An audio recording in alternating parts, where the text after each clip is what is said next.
जी दोस्तों, इस वीडियो में मैं आपको बताऊंगा कि एक्सेल के अंदर ड्रॉप डाउन लिस्ट कैसे क्रिएट की जाती है।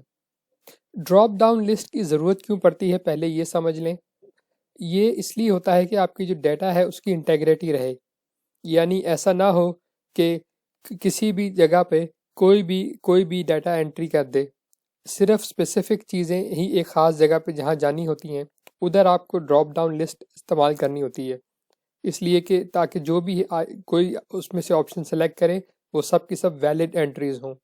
अभी हम इसको देखेंगे कि ये कैसे काम करती है, लेकिन जो मेन चीज़ आपको इसमें याद रखने की है वो ये है कि ये डाटा की वैलिडेशन, यानी वैलिड डाटा सिर्फ है उसके लिए उसको फोर्स किया जाता है यूज़र को कि आप वैलिड के जो लिस्ट है उसमें से ही एक चीज़ को सेलेक्ट करें। यूज़र ऐसा नहीं है कि कुछ भी टाइप कर दे। इसलिए उस काम के लिए आपने ड्रॉप डाउन लिस्ट बहुत दफ़ा आपने यूज़ की होगी, और आज हम इसको एक्सेल के अंदर यूज़ करेंगे। तो हमारे पास ये कुछ लोकेशंस आ रही हैं, और इनकी इनकी जगह आप कुछ और भी रख सकते हैं। जैसे अगर मैं आपको इसको थोड़ा सा चेंज कर दें, और मैं यहाँ से नाम ले लेता हूँ, ठीक है, नेम कॉलम ले लेता हूँ। कि मैं पहले 10 नाम लेता हूँ, ठीक है, और वापस अपने उधर जाते हैं और यहाँ पे इसको चेंज कर देते हैं। ठीक है, ये हमारे पास नाम आ गए। हमने ये देखना है कि सिर्फ इन्होंने जिसने जो आइटम परचेज की है वो उसके सामने लिखी हुई आ जाए। ठीक है, वो सिर्फ उस लिस्ट में अवेलेबल हो, अम, उस ड्रॉप डाउन लिस्ट के अंदर। ठीक है, तो हमने यहाँ पे वो ड्रॉप डाउन लिस्ट देनी है ताकि यूज़र जब भी आए इधर वो नाम देखे और ऑर्डर डिटेल देखे और वो सेलेक्ट कर ले ड्रॉप डाउन लिस्ट में से। अभी हम देखते हैं कैसे होता है। तो सबसे पहले हमारे पास आपके कस्टमर्स के नाम आ गए। ठीक है, अब हम यहाँ पे आइटम्स की ड्रॉप डाउन लिस्ट क्रिएट करेंगे। तो उसके लिए आपने क्या करना है, जिधर आपको ड्रॉप डाउन लिस्ट चाहिए उधर पहले उस सेल को सेलेक्ट कर लें। फर्स्ट को मैं सेलेक्ट कर लेता हूँ, और फिर आप अ, अगर यहाँ पे होम टैब पर हैं तो आप यहाँ डेटा टैब पर आएँ। उसके बाद यहाँ आपको नज़र आ रहा होगा डेटा वैलिडेशन। कभी ऐसा होता है कि आपको ये नज़र नहीं आ रहा, तो उसकी वजह ये हो सकती है कि आपकी जो वर्कशीट है या आपकी जो वर्क बुक है एक्सेल के अंदर, ये प्रोटेक्टेड है या उस पर पासवर्ड प्रोटेक्ट लगा हुआ है।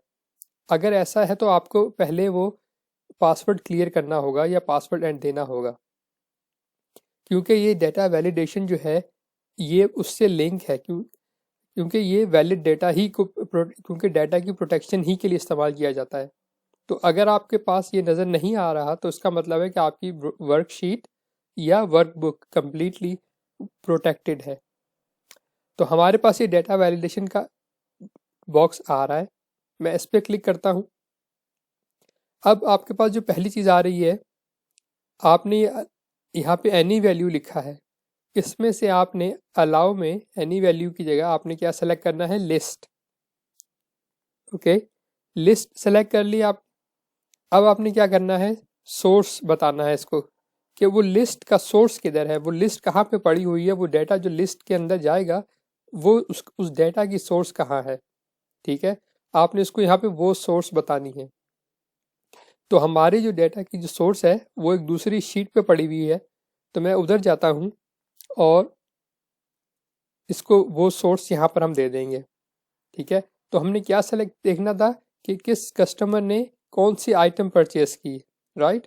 तो अब हमने पहले 2 से लेके 11 तक का हमने इसको सेलेक्ट किया था, तो मैं यहाँ पर भी 2 से 11 तक की आइटम्स को सिलेक्ट कर लेता हूँ, और अब मैं इसको यहाँ पे ओके कर सकता हूँ और ये ठीक हो जाएगा। बल्कि ऐसा करते हैं, इसको पहले कर लेते हैं, फिर मैं आपको दूसरी चीज़ें इसके अंदर 1-2 चीज़ें और भी हैं वो बताऊँगा। तो ओके करता हूँ मैं। ठीक है, अभी उसके अंदर सोर्स आ गया, आपने देखा यहाँ पर ये ड्रॉप डाउन नज़र आ रहा है क्योंकि हमने इस सेल को पहले से सेलेक्ट किया हुआ था। अब मैं इसको क्लिक करूँगा तो आप इसमें से कोई सी भी आइटम सेलेक्ट कर सकते हैं कि जॉन्स ने क्या ख़रीदा और दूसरों ने क्या क्या लिया। ओके,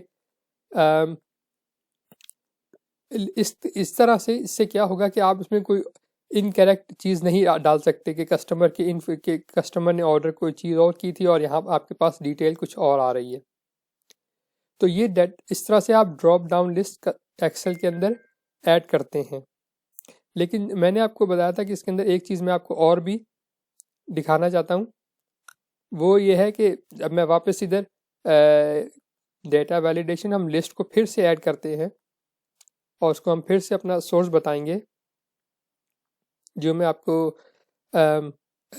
एक दो चीज़ें और दिखाना चाहता हूँ। हम आइटम का सोर्स बताएंगे उसको। ओके, अब यहाँ पे इनपुट मैसेज में आप क्लिक करेंगे। ये ज़रूरी नहीं है, ये ऑप्शनल है। ओके, लेकिन आपको पता होना चाहिए। यहाँ पर आप लिख देंगे please select from the list, बस मैसेज। अभी हम देखेंगे इससे क्या होता है। और एरर अलर्ट, इधर भी आप मैसेज एक डाल दें, इनवैलिड एंट्री। ठीक है, ये क्या करेगा अभी हम देखते हैं। अब मैं इसको ओके करता हूँ और अभी हमने ड्रॉप डाउन को सिलेक्ट कर लिया है यहाँ से। अब हमने इनपुट और एरर मैसेज भी दे दिया है, सोर्स भी हमारा इधर है। ओके, ठीक है, ये अभी इधर आ गया। आपने देखा इंस्टेंटली पहला जो सेलेक्ट हुआ है उसके ऊपर मैसेज आ रहा है please select from the list. ये वो मैसेज है जो हमने उसको मैसेज दिया था, तो हम उसको सेलेक्ट कर लेते हैं। ठीक है, इसी तरह अच्छा नेक्स्ट पर अभी आप देखेंगे बाकी जगह पे वो ड्रॉप डाउन नहीं ऑप्शन आ रहा, तो इसका बहुत आसान है। आप सिंपल उसको इधर से ड्रैग कर सकते हैं, यूँ कर सकते हैं। ये जाहिर है कि ये हमें पहले करना चाहिए था कि उसकी एंट्री सेलेक्ट करने से पहले, लेकिन क्योंकि हमने उसको ऑप्शन सेलेक्ट कर ली थी इसलिए अब वो सबको दिखा रहा है। लेकिन आप इसको चेंज कर सकते हैं किसी भी टाइम पे, किसी भी प्रोडक्ट आइटम को, किसी भी कस्टमर के लिए। और आपने देखा कि इस मैसेज साथ साथ आ रहा है कि please select from the list.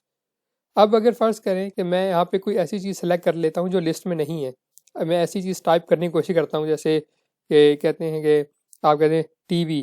ठीक है, अब मैं एंटर करता हूँ, आपने देखा इनवैलिड एंट्री। ये आपको याद होगा हमने ये मैसेज दिया था इन एरर बॉक्स के अंदर, एरर बॉक्स जो मैसेज वाला था कि इनवैलिड एंट्री।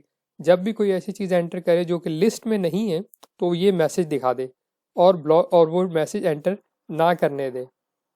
तो इससे आपने देखा कि मैंने आपको शुरू में जो बताया था कि ड्रॉप डाउन लिस्ट का पर्पस क्या है। इसका पर्पस है कि डाटा की वैलिड डाटा सिर्फ जाएगा। डाटा की इंटेग्रिटी के लिए बहुत ज़रूरी होता है कि इसके अंदर ऐसा ना हो कि कोई भी कुछ भी लिख दे। इसलिए ये आपने देखा उसने उसको एक्सेप्ट नहीं किया। आप बेशक ट्राई करते रहें लेकिन वो उसको एक्सेप्ट नहीं करेगा। ठीक है, इसलिए आपको सही चीज़ ही लिस्ट में से चूज़ करनी होगी। इसी वजह से कि ये डाटा की वैलिड डाटा की और इंटीग्रिटी के लिए है, इसीलिए आपको डाटा और डाटा वैलिडेशन के अंडर इसको रखा गया है। तो उम्मीद है कि ये आपको समझ आ गया होगा कि डाटा की ड्रॉप डाउन लिस्ट एक्सेल में कैसे क्रिएट करते हैं। प्लस उसके साथ अगर आपने जो मैसेज देना हो तो एरर मैसेज वो भी दे सकते हैं, और जैसा कि हमने दिया। तो उम्मीद है कि आपको ये समझ आ गई होगी। अगर आपका कोई क्वेश्चन है तो ज़रूर पूछिए। एज ऑलवेज आप प्रैक्टिस ज़रूर करें, क्योंकि प्रैक्टिस के बगैर आपको उसका फ़ायदा नहीं होगा, आप भूल भी सकते हैं। अगर आपको वीडियो पसंद आई है तो लाइक कर दें और कमेंट कर लें। अगर कोई आपका क्वेश्चन है मैं पूरी कोशिश करूँगा कि आपके क्वेश्चन को आंसर करूँ। और अगर आपने अभी तक सब्सक्राइब नहीं किया तो सब्सक्राइब कर लें, ताकि मैं आपको इसी तरह की जॉब रिलेटेड जो फीचर्स हैं एक्सेल के वो मैं आपके साथ शेयर करता रहूँ। और आप जब जॉब के इंटरव्यू के लिए जाएं, या आप अगर ऑलरेडी जॉब में हैं तो आपको अपनी डे टू डे वर्किंग के अंदर आप ज़्यादा एफिशिएंटली उसको इस्तेमाल कर सकें एक्सेल को। इसके साथ मैं अपनी वीडियो ख़त्म करता हूँ। देखने का शुक्रिया।